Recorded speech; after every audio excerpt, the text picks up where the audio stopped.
Hello, my name is Michael Pastore, and I work at Genoskin, a biotech company. And today I'll be presenting you some of the work we did with the Institute of Electronics, Microelectronics and Nanotechnology, which is also based in France, on a wound healing model, ex-vivo human skin model for bacterial infection. So, as you may already know, the skin possesses excellent regeneration properties, which allow its rapid healing after dermal injury. The issue is if the wound fails to heal in an orderly and timely manner, chronic ulcers can develop. Efficient treatment for chronic wounds remains a challenge nowadays. So a range of topical formulations, therapies, bandages, dressing have been used and are available to clinicians. However, very few have shown efficient efficacy in terms of wound repair. So a possibility is to integrate nanomaterials into the wound, into the bandage, which could be a possibility to overcome those limitations. Nevertheless, to test those bandages, you still require to have a relevant models. And so far, research has been performed on animal models, which poses ethical issues, but also transferability to humans. So a way to an alternative to those limitations is to use the model I'll be presenting you today. So that's an ex-vivo human skin model, the hypo skin model that was developed by Genoskin.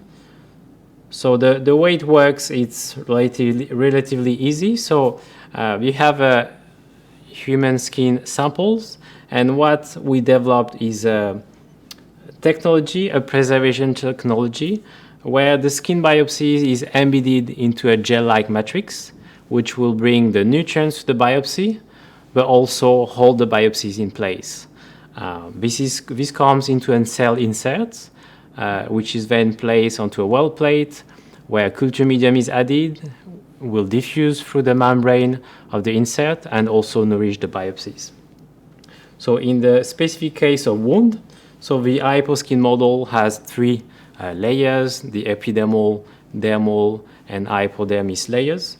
And in the case of the wound healing model, we actually we induce an artificial wound, which is a circular punch on top of the biopsies to simulate an injury. So then this model, in the case of this work, was produced in a standardized manner.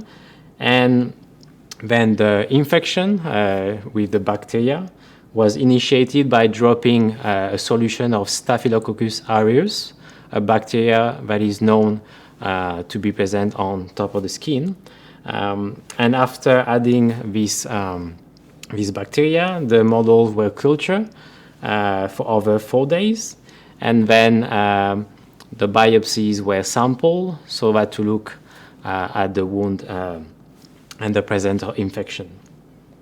So if we look first at the wound model without infection, what we've shown is that you can see after 2 days a clear cut through the epidermis and also the upper part of the dermis. If we then look at more specific markers, we have shown that a migrating epithelium tongue was formed already at day 2, which was still migrating over 7 days. And then if we look at the cells within this migrating epithelium tongue, we've shown they are still proliferating. So then if we go to the model with infections, where the Staphylococcus aureus was applied on top of the wound, so over a 4 days period, what we've looked at was at the histological observation. Firstly, if you perform what we call a H&E staining onto skin sections, we could show that the bacteria was there, but also a biofilm was being formed. If we then look more specifically using a specific marker antibody for this bacteria, we could show here in green the detection of this bacteria, again, this nice biofilm into the wound bed.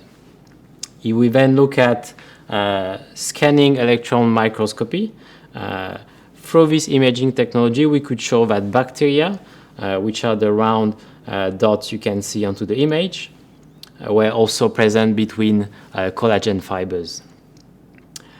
Finally, we look at whether inflammatory response was happening into this model.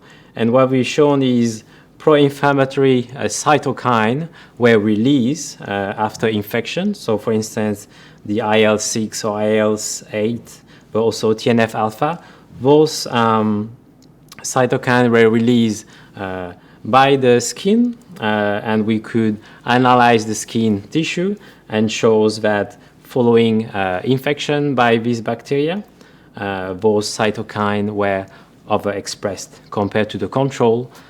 We didn't show such expression. So to conclude to the work that was performed, we've shown that this wounded hyposkin model is suitable to study infection in the case of the wound.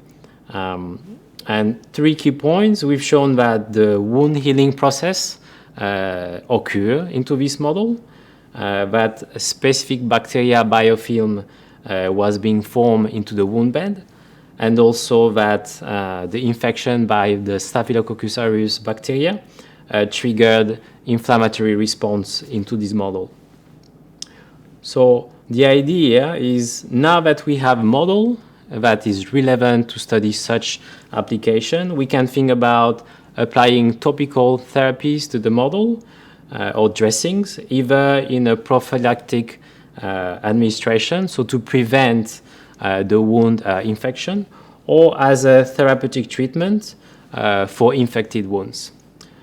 So I'd like to take this opportunity to thank my team at Genoskin and also this institute who collaborated with us onto this project. Thank you.